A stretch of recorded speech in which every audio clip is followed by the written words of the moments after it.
pensamento. Esse é o primeiro e grande mandamento.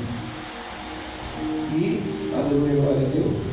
E o segundo, ele fala, né, é semelhante a este: amarás o teu próximo como a ti mesmo.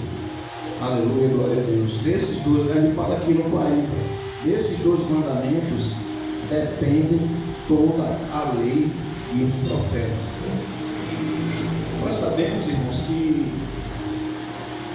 Jesus, ele cita apenas dois mandamentos aqui, né? Ele cita o primeiro, que é amar o teu Deus de todo o teu coração, pensamento, da tua alma, e o segundo é amar o teu próximo como a ti mesmo.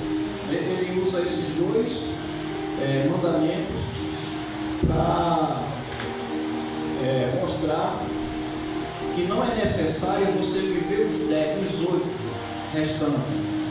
Ele queria dizer: se você conseguir viver esses dois mandamentos aqui, você está cumprindo a lei. Aí depois a gente vai explicar. Amém? Eu quero aqui,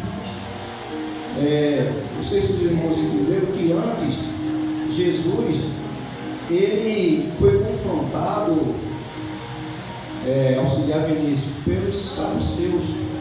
Os saduceus era outro grupo também, né, junto com os fariseus, porém tinha uma diferença, e nós estaremos falando dessa diferença. Na verdade, os saduceus eram uma seita. Aleluia, glória a Deus. E a gente vai trazer um pouco aqui dessa leitura para voltar para o texto. E diz aqui: e eles, ouvindo isso, maravilhados, deixando-se se retirar. No mesmo dia chegaram junto dele os saduceus, que dizem não haver ressurreição, e o interrogaram. Ou seja, essa seita, irmãos, eles não acreditavam na vida pós-morte, ou seja, na ressurreição. Aleluia, glória a Deus. E no verso 24, dizendo, mestre, Moisés disse: se morrer alguém não tendo filhos, casará o seu irmão com a mulher dele e suscitará descendência a seu irmão. Aí o 25 diz: ora, houve entre nós 7 irmãos. Isso aqui eles dando, querendo dar uma explicação a Jesus, porque na lei antiga, se um irmão morresse, morresse o marido, o irmão ficaria com a sua mulher, e aí sucessivamente. Glória a Jesus, né? Aí aqui ele está falando com Jesus: ora, houve entre nós 7 irmãos, o primeiro, tendo casado, morreu, não tendo descendência, deixou sua mulher a seu irmão. Da mesma maneira, o segundo, o terceiro e até o 7º. Por fim, depois de todos, morreram também a mulher, né? Aí no 28 ele fala: portanto, na ressurreição, de qual dos 7 será a mulher, visto que todos a possuíram? Aleluia, glória a Deus.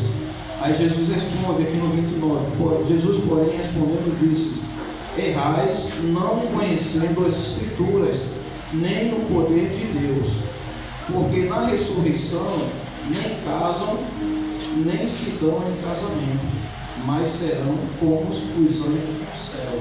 Aleluia, glória a Deus. Era outra situação que eles também não criam nos anjos, os saduceus, né? Aleluia, glória a Deus. O 31 diz: e acerca da ressurreição dos mortos, não temos lido o que Deus nos declarou, dizendo: eu sou o Deus de Abraão, o Deus de Isaac e o Deus de Jacó. Aleluia. Ora, Deus não é Deus de mortos, mas Deus de vivos. Aleluia. O Senhor está dizendo essa noite aqui, através desse verso aqui, desse último versículo, que, aleluia, glória a Deus, ele está dizendo: eu não sou Deus de mortos, porque eu entendo que quando você foge da presença do Senhor, você está morto. A presença é para quem busca o Senhor. A presença de acontecer é para quem está na porta, é para quem está na posição. Aqui está dizendo: Deus não é Deus de mortos. Se você está longe, se você não quer a presença, se você tem outra coisa que é mais importante do que Deus, então você está morto espiritualmente falando. Então eu quero dizer para a igreja que se alegre, que exulte no Senhor, porque não há coisa mais importante, coisa mais gostosa do que você sentir e estar na presença do Senhor. Então quem veio hoje aqui pode estar sentindo essa coisa. Quem veio hoje aqui, receba essa palavra, porque é o próprio Deus que está dizendo: olha, se tu não estás na minha presença, se tu não veio buscar a minha presença, tu estás morto espiritualmente. Mas quem está aqui, Deus está dizendo: olha, você tem vida, você está vivo, porque você tem a minha presença, você tem buscado a minha presença. Aleluia, glória a Deus. Então, irmãos, voltando aqui, né, eu quero ir para essa parte dos saduceus. Aleluia, glória a Deus. Eu queria explicar um pouquinho para a igreja, né, essa questão deles ser uma seita, diaconisa Fátima, que diz aqui, ó, a conclusão do episódio: após a última tentação, né, aleluia, glória a Deus, após a última tentação, né, se retirou, né, o diabo de perto de Jesus e os anjos o serviram. Só que nessa seita, os saduceus, eles não criam nos anjos. É tanto que Jesus fala aqui, ó, que seremos como anjos, né? Não se casarão, não se darão em casamento, porém serão como anjos. Então era algo que eles não criam. E tem aqui, eu quero trazer outra parte aqui bem interessante, né? E aqui em Mateus fala que quando Jesus confrontou o diabo pela última vez, né, o diabo saiu da presença de Jesus, e aí a Bíblia diz que os anjos vieram e o alimentaram. Aleluia, glória a Deus. E aqui, né, após a morte, outra parte que eu quero falar, a qual eles não acreditavam, que diz aqui, ó, após a morte, ambos morreram. Aqui eu estou trazendo a passagem do Lázaro. Aleluia, glória a Deus. Jesus conta a história de um homem rico que vivia em extremo luxo e de um mendigo chamado Lázaro que vivia na porta do rico, coberto, ferindo-se, contando com as migalhas que caíam no chão. Ambos morreram e suas posições se inverteram. Olha só que coisa.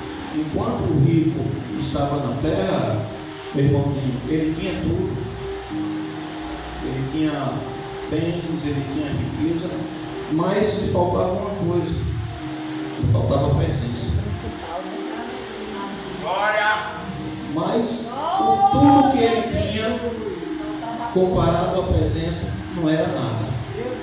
Eu quero te dizer essa noite: não pense você que você está sem nada. Aleluia. Você não pode ter sua mansão, você não pode ter sua conta bancária, você não pode ter as melhores roupas, você não pode ter seu armário cheio. Mas eu quero te dizer que as coisas se invertem. Eu quero te falar que hoje você não pode ter, mas o dono do céu, ele pode fazer com que as coisas se invertam. Como aqui, né? O rico tinha tudo, mas não tinha presença. Lázaro não tinha nada, mas tinha a presença de Deus. Aleluia! Ele disse aqui que ambos morreram, né? E a posição se inverte, né?